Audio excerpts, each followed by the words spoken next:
মুখ্যমন্ত্ৰী হোৱাৰ চিন্তাই অসুস্থ কৰিছে একনাথ সিন্ধেক। 10 দিনৰ পিছতো মহাৰাষ্ট্ৰৰ মুখ্যমন্ত্ৰীক লৈ হোৱা নাই সিদ্ধান্ত। একনাথ সিন্ধেৰ স্থিতিয়ে চৰকাৰ গঠনত আনিছে বাধা। সিন্ধেৰ মুখ্যমন্ত্ৰী হোৱাৰ লালসাৰ বাবে চৰকাৰ গঠন হোৱা নাই নেকি মহাৰাষ্ট্ৰত? উপমুখ্যমন্ত্ৰী হোৱাৰ একেবাৰেই মন নাই একনাথ সিন্ধেৰ। অজিত পাৱাৰৰ সকলো অংকত আউল লগাইছে সিন্ধেই।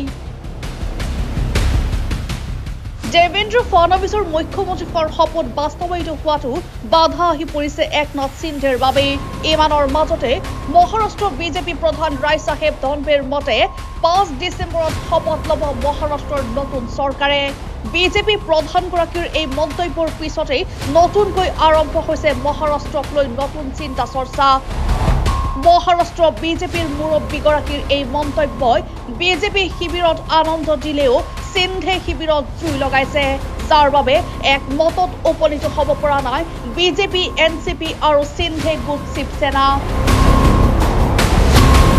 এইখিনিতে উল্লেখ কৰিব লাগিব যে মহাৰাষ্ট্ৰৰ মুখ্যমন্ত্ৰী কেন্দ্ৰিক যুঁজখনৰ মাজতেই অসুস্থ হৈ পৰিছে প্ৰাক্তন মুখ্যমন্ত্ৰী একনাথ সিন্ধে, যাৰ বাবে তিনিওটা দলৰ সন্মিলিত বৈঠকত অংশ ল'ব পৰা নাই একনাথ সিন্ধে।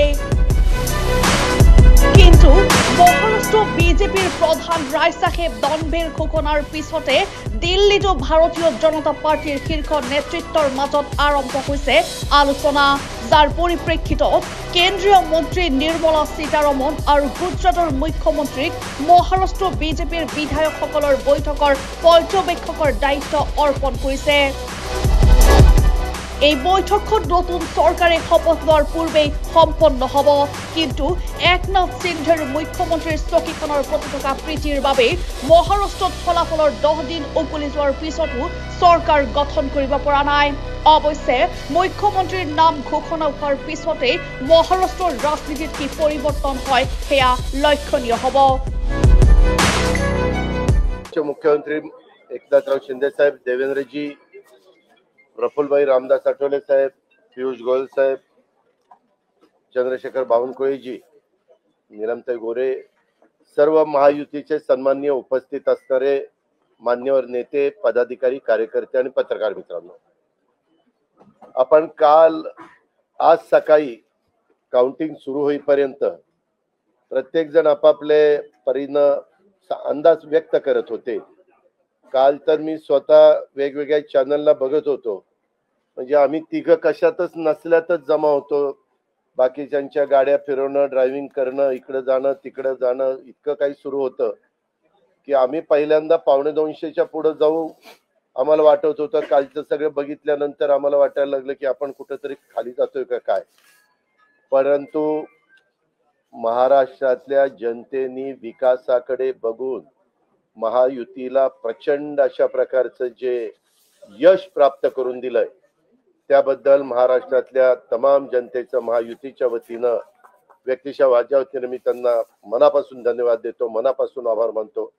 सगळेच कार्यकर्ते राबले, उमेदवार राबले, सगळे सहकारी घटक पक्षाचे, मित्र पक्षांचे सगळे आमचे सहकारी त्याच्यामध्ये स्वतःला झोकून दिलं आणि सगळ्यांनी ही निवडणूक आपली स्वतःची निवडणूक आहे असं समजून त्या ठिकाणी कामाला लागले। आमच्या ज्या योजना होत्या, योजनांच्या बद्दल बरेच थोडीशी चेष्टा मस्करी करण्यात आली, आम्हाला त्याच्यामध्ये दोष देण्यात आला, आमची थोडंसं टीका टिप्पणी करण्यात आली की राज्य कंगाल केलं, अमुक झालं तमुक झालं। परंतु नंतर त्यांचे जाहीरनामे बाहेर आल्यानंतर आम्हाला ते दिसलं की हे काय चाललेलं आहे, कसं चाललेलं आहे, कुठलाही हिशोब न ठेवता अशा प्रकारचे जाहीरनामे बाहेर आले आणि आपण सगळ्यांनी त्या ठिकाणी पाहिलं।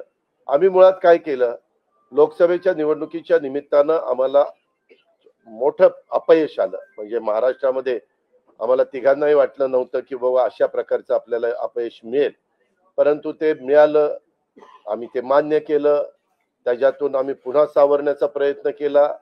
अर्थसंकल्प सादर करत असताना आम्ही सरकारमध्ये तिघांनी मिळून काही योजना जाहीर केल्या, त्या योजना इतक्या पॉप्युलर झाल्या, त्याच्यामध्ये लाडकी बहिणा म्हणजे गेम चेंजरच ती योजना झाली।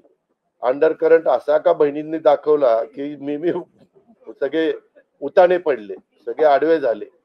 एक माझं स्वतःचं स्पष्ट मत आहे, प्रत्येकाची वेगवेगळी मतं असू शकतात आणि उलट आमच्यावर आता जबाबदारी वाढलेली, कारण एवढ्या प्रचंड बहुमताने, म्हणजे मी तर जसा राजकारणात आलोय तसं 222 आणि 225 महायुतीला किंवा कुठल्याही आघाडीला महाराष्ट्रामध्ये तरी कधी असं यश मिळालेलं माझ्या तरी पाहण्यात नाही, माझ्या तरी ऐकवत नाही.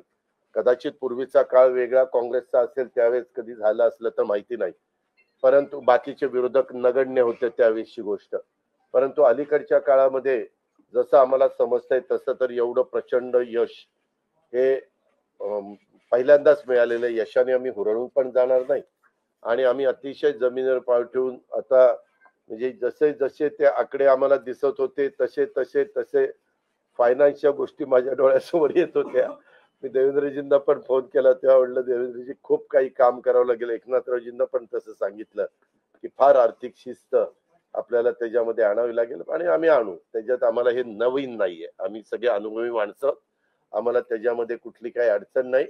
आणि शिवाय आमच्या पाठीशी केंद्र सरकार आहे, तो आम्हाला खूप मोठा एक आधार आहे.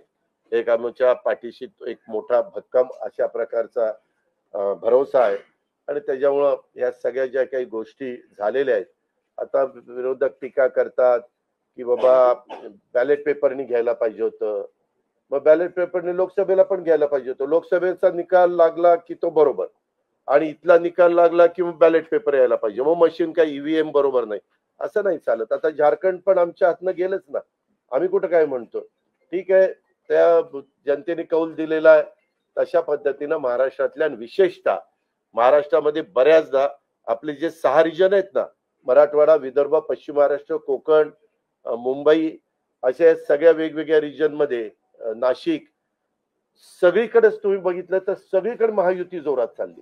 असं कुठं नाही की मागच्या वेळेस कसं झालं, आम्हाला झटका दिला तो मराठवाड्याने दिला, आमची एकच जागा त्यावेळेस भुमरे साहेबांची आली संभाजीनगर सिटीतली, बाकीकडे सगळीकडे आम्हाला दारुण पराभवाला सामोरं जावं लागलं आणि तसं ह्या वेळेस झालं नाही. तुम्ही जर अंदाज घेतला तर सगळीकडेच चांगल्या प्रकारे महायुतीला यश मिळालं. काही जागा गेल्या त्या फार थोड्या मतांनी त्या बाबतीमध्ये गेलेले आहेत, असंही चित्र. आणि मीडियावाल्यांनो, मला एक, तुम्हाला इलेक्ट्रॉनिक पण आहे, प्रिंट पण मीडिया आहे, मला एक कळत नाही, तुम्ही खऱ्या बातम्या देत चला ना. जे खऱ्या देत नाही त्यांना मला म्हणायचं, तुम्ही बाकी सगळे खऱ्या बातम्या देतात, त्याच्याबद्दल दुमत नाही.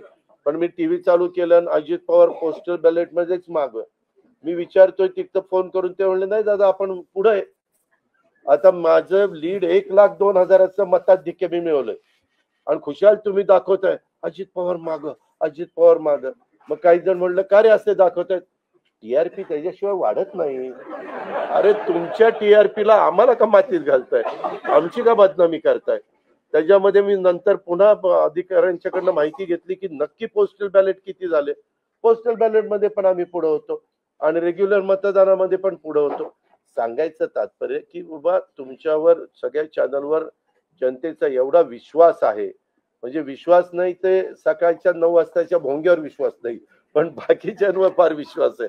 माझं एवढंच म्हणणं आहे की खऱ्या बातम्या दिल्या तर काही वाईट होणार नाही. पण खूप चांगलं यश मिळालं. अजून पण काही काउंटिंग चालू आहे, काही ठिकाणी रिकाउंटिंग मागितलेलं, ठीक आहे, तो त्यांचा प्रत्येकाचा अधिकार आहे. पण खरोखरीच सगळ्याच राज्यातली जबाबदारी आम्हा महायुतीवर वाढलेली आहे आणि त्या उलट आम्हाला अधिक जास्त बारकाईनं इथून पुढे काम करावं लागणार आहे, कारण एवढं दैदिप्यमान यश त्या सगळ्यांनी मिळवून दिलेलं आहे आणि जनतेचे मानावे तेवढे आभार कमीच आहेत. म्हणजे काय आता त्यांच्याकरता, म्हणजे त्यांच्या ऋणातच आम्ही राहू इच्छितो आणि 5 वर्ष अक्षरशः अतिशय एकोप्याने ही युती शेवटपर्यंत कशा पद्धतीनं काम करेल आणि जनतेने टाकलेल्या विश्वासाला कुठल्याही परिस्थितीमध्ये तडा जाऊन दिला जाणार नाही.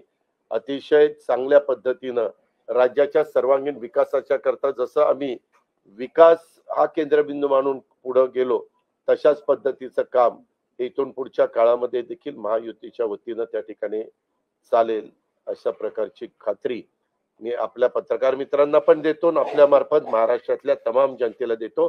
पुन्हा एकदा मतदार बंधू भगिनींचं, सर्वांचं, मीडियाचं, इलेक्ट्रॉनिक प्रिंट, सर्वांचं मी मनापासून आभार मानतो, मनापासून धन्यवाद देतो. धन्यवाद.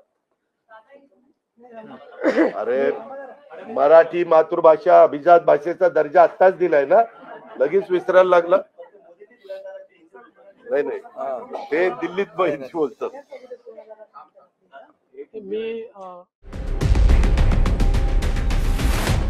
News desk report DS News 24/7.